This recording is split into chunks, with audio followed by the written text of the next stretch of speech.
naufragio nel primo pomeriggio lungo il litorale, allagamenti a Bibbione, l'acqua invade strade e negozi, colpiti anche Lignano e Caorle. La 32enne sfregiata con l'acido a fine giugno a Peseggia di Scorzè. È stato identificato l'esecutore materiale dell'aggressione. Si tratta di un giovane macedone già in carcere, ora è caccia al mandante.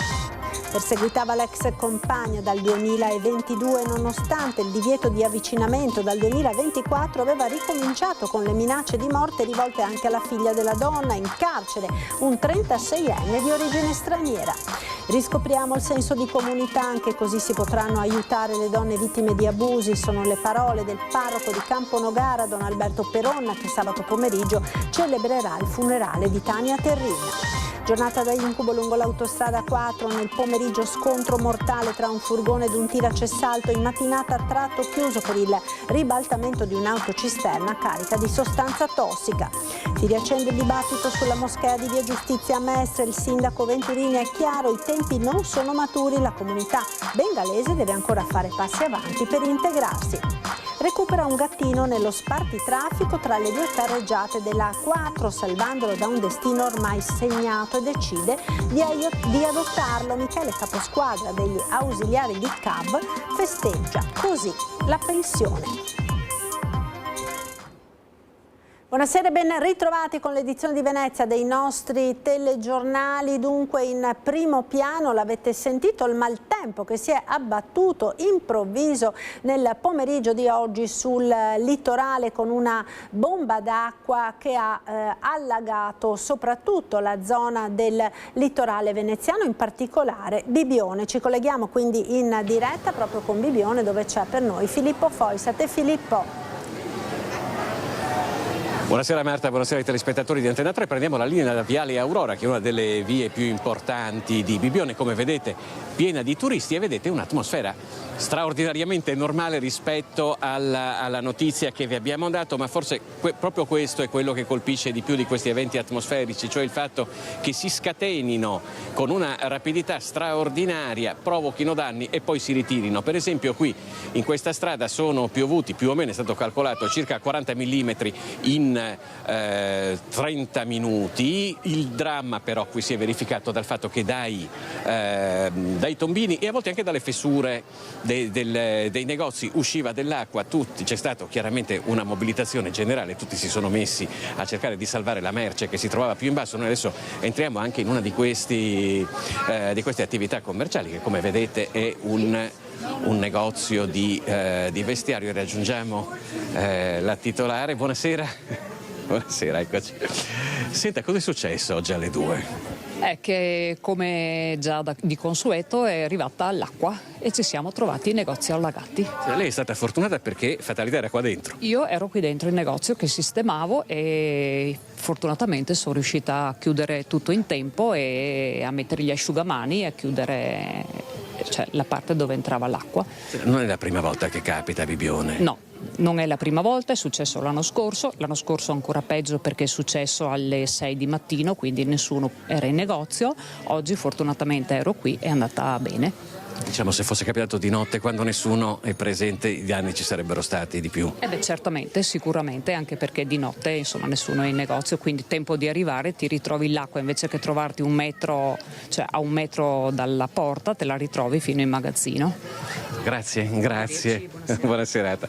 Allora, noi ritorniamo, lo ringraziamo nuovamente, torniamo in Viale Aurora per chiudere il collegamento. Qualcuno ci diceva non ha neanche piovuto così tanto da giustificare questo allagamento, forse c'è qualche cosa da rivedere anche nel sistema delle tubature del comune. Comunque, danni sono stati molto contenuti proprio per il fatto che l'orario, come ci spiegava anche la titolare di questo negozio, era un orario tale per cui molta gente si trovava già qui, però poteva andare peggio. Per fortuna, diciamo, tutti i commercianti più o meno sono riusciti a limitare i danni. Per ora da Bibbione è tutto, vi restituiamo la linea. Grazie a Filippo Fois con Francesca Pezzo. Noi proseguiamo con la cronaca perché è stato identificato il presunto autore materiale dell'aggressione con l'acido lo scorso giugno a Peseggia di Scorzè.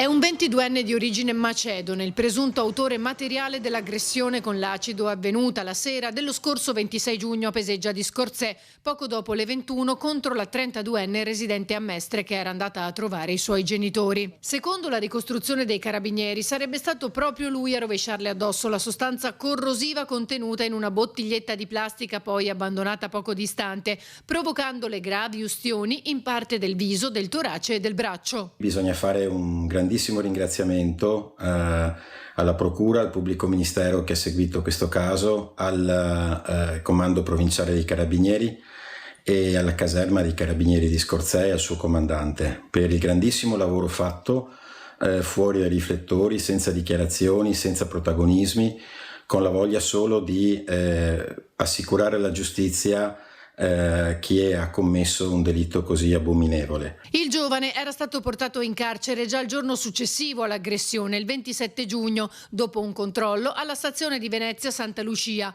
e dai successivi accertamenti era emerso un mandato internazionale di cattura per furti commessi in Macedonia. Al momento del fermo aveva con sé 3.400 euro in contanti, somma che secondo l'ipotesi investigativa poteva rappresentare il compenso per l'aggressione. Il 22enne infatti non risulterebbe avere rapporti diretti con la vittima, che ha sempre negato di conoscerlo. Per questo gli investigatori hanno ipotizzato dall'inizio un'azione su commissione. I carabinieri sono risaliti a lui attraverso l'analisi delle celle telefoniche e il ritrovamento di alcuni indumenti ritenuti utili all'indagine. Inoltre la vittima, ascoltata più volte, avrebbe riferito di aver avuto una relazione con un connazionale macedone residente a Roma, sposato ma separato e con un figlio. Nelle settimane precedenti all'agguato avrebbe anche ricevuto messaggi minatori da un numero sconosciuto. Gli accertamenti ora proseguono per individuare l'eventuale mandante. Noi adesso vogliamo giustizia, la vogliamo per la comunità, la vogliamo per la ragazza colpita, la vogliamo perché è giusto che un crimine del genere non passi impunito. Ci aspettiamo adesso che venga chiarito chi è il mandante e quindi che la cosa veramente trovi uno spazio diverso. Io credo che sia un gran giorno per la giustizia di questo paese. Perseguitava la ex compagna dal 2022 con minacce di morte rivolte anche alla figlia di lei. È finito in carcere un 36enne. Telefonate continue, messaggi vocali dal contenuto minaccioso ma anche appostamenti nei luoghi frequentati dall'ex compagna. È così che un 36enne di origine straniera, residente nel veneziano, avrebbe perseguitato la donna dopo la fine della loro relazione. Le sue condotte erano già note, tanto che nel 2022 erano costate all'uomo un ammonimento del questore e il divieto di avvicinamento alla vittima. Terminata la misura cautelare nel maggio del 2024, avrebbe però ripreso a tormentare la donna, arrivando a rivolgerle nuovi pesanti minacce.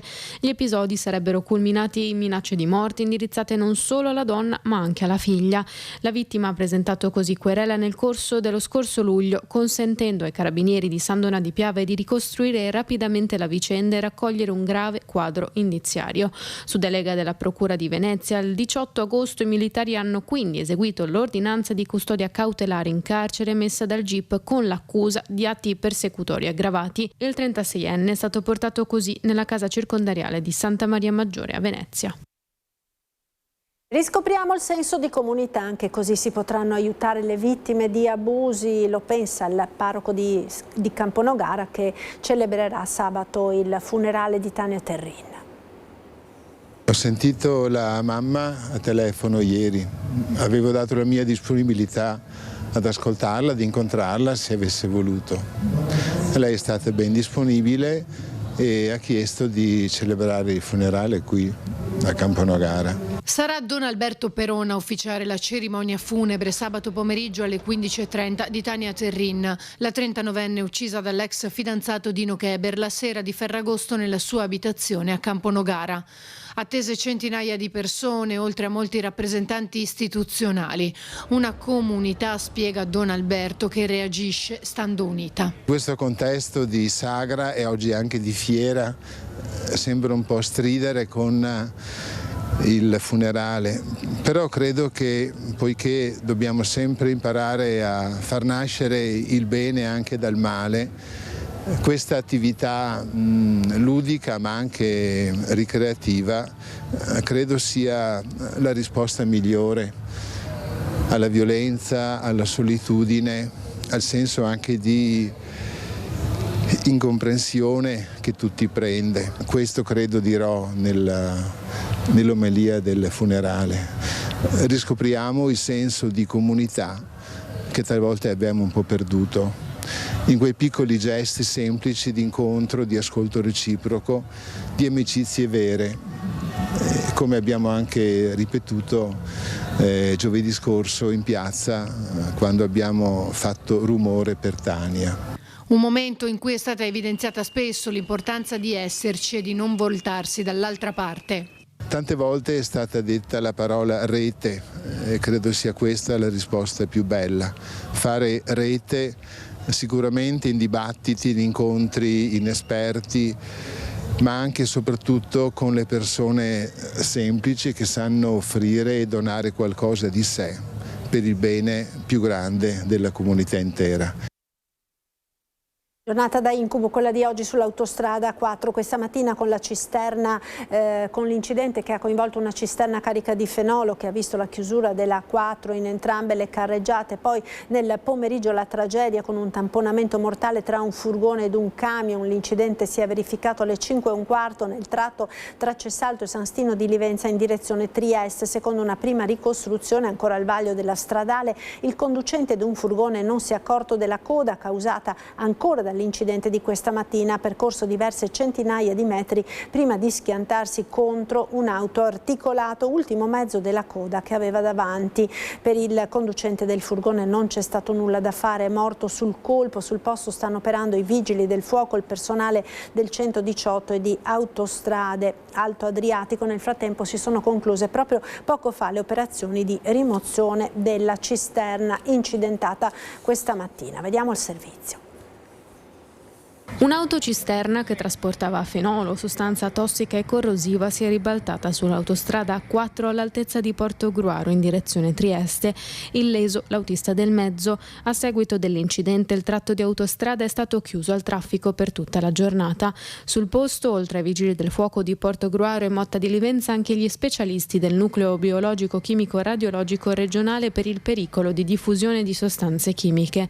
Secondo le prime ricostruzioni della polizia stradale, il mezzo pesante avrebbe prima impattato contro la barriera laterale e poi quella centrale prima di rovesciarsi. Oltre alla chiusura del tratto tra Portogruaro e San Stino, verso le 12 è stata anche disposta la chiusura del tratto opposto in direzione Venezia, in cui è avvenuto l'incidente, per consentire in sicurezza le operazioni di trasbordo della sostanza in un altro mezzo speciale giunto sul posto e il raddrizzamento della stessa cisterna incidentata. Si riaccendono i riflettori sulla moschea di Via Giustizia a Mestre. Il sindaco Venturini è chiaro, i tempi non sono ancora maturi. I tempi non sono maturi per un discorso del genere. Oggi non c'è bisogno di un grande centro di culto nel perimetro cittadino e credo che la comunità bengalese debba fare ancora un lungo percorso di integrazione. Non sono assolutamente contrario alla libertà di culto, credo che sia giusto che ci siano spazi e modi per garantire questo diritto, ma una grande moschea nel cuore di Mestre non è assolutamente nelle priorità del comune e il comune non la vuole. Per il sindaco Venturini, la comunità bengalese deve ancora fare dei passi in avanti per integrarsi nel territorio. Solo a quel punto, spiega il primo cittadino senza giri di parole, sarà possibile un confronto costruttivo sul tema della moschea di Via Giustizia a Mestre. Una questione delicata, già terreno di polemiche e scontri durante la campagna elettorale e tornata alla ribalta dopo la chiusura dei 3 luoghi di culto abusivi disposta proprio negli ultimi giorni. Credo invece che la comunità bengalese possa e debba fare un lungo percorso di integrazione misurabile, che riguarda l'abbandono dei rifiuti, che riguarda come sono tenuti alcuni negozi etnici nel territorio comunale, riguarda il tema dei diritti delle donne, dell'integrazione delle donne, riguarda come vengono usufruiti i servizi pubblici della nostra città, insomma le regole di convivenza civile e di educazione civica basilari nella convivenza civile. Quindi davvero un lungo percorso ancora da fare per poi sedersi attorno a un tavolo. Si fingono ispettori della Veritas per chiedere soldi in contanti relativi a irregolarità riscontrate nei rifiuti allarme a Venezia.